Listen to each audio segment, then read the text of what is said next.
Hey, our dear viewers, you are most welcome to this video, and I would love to talk to you or to inform you about what I've done.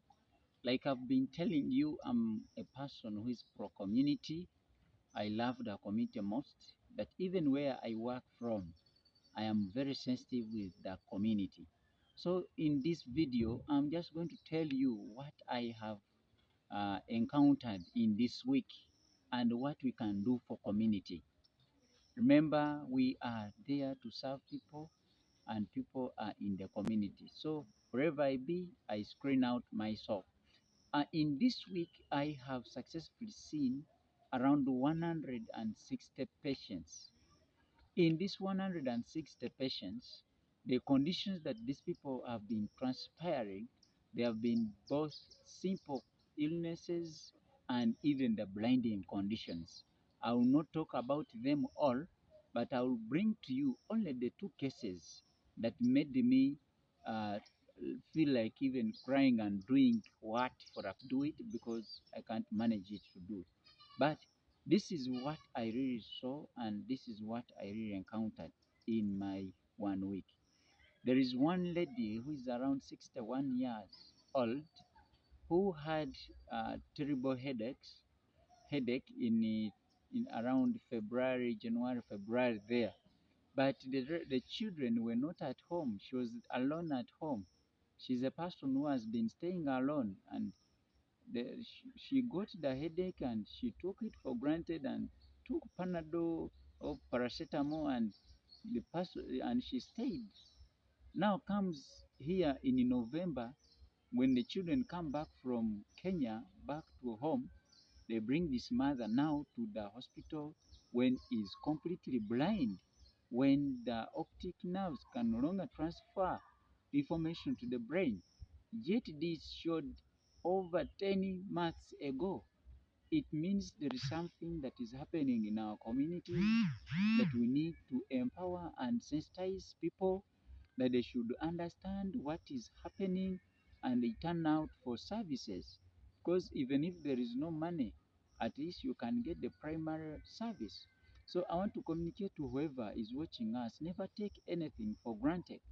You may have just a simple headache, but it brings you blindness because you have not got a right treatment or a right consultation. Now, I want to tell you another one case of a man who was around 46 years that came in begging me to work on him so that he can see. And this patient to check was having what you call a glaucoma, eye pressure. It is a condition that you cannot reverse back. But here he comes, he has never had anything about eye care, has never gone to any hospital, has not ever attended, doesn't know anything about his health, but has lost vision. And this is the person who really wants to see. It also makes us feel like crying, but it is so alarming. So this all shows gaps in our communities that perhaps me and you, we can cover them, these gaps. Because if that person, if you are having glaucoma or eye pressure, once you are diagnosed early, we can do very many interventions.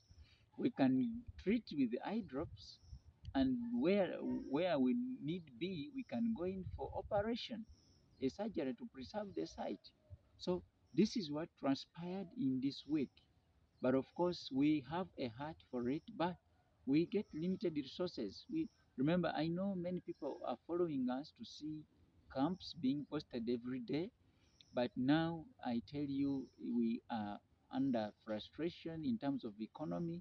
So we are looking out for resources. We are mobilizing anytime we are going to post a camp because these camps, we fund them as we people who are doing them.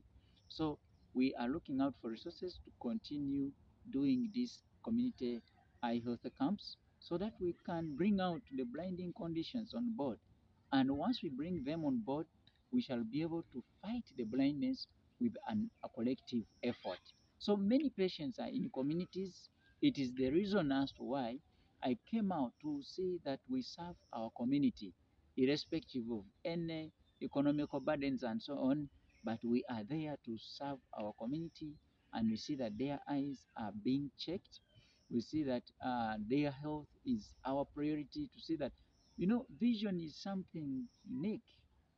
Life has meaning because of vision. When you can see is when you have meaning for life. When you don't have vision in you, you can't have plans, you can't do anything. And these blind people, it's an economic burden to people, the caretakers. They can't bathe, they can't wash. But once we have a chance of us preventing this avoidable blindness, we can join up the efforts, as I'm always looking out for. So I wanted to just bring to you those two cases. They moved me into the spirit, and I really felt like I could reverse their life back 5 years back, and so that we can talk and we treat the problems. But it is not possible. So those two people have gone when they are still blind, and we can't do anything as at that stage. So I request for whoever is watching this video for the first time, support community work by subscribing to our YouTube channel, and we are going to really give you information what is happening in the communities down there, where people cannot even buy an eye drop of 5,000. So we are going to be updating you. I wish you well. Keep watching, subscribing, and sharing our videos. Thank you. Bye.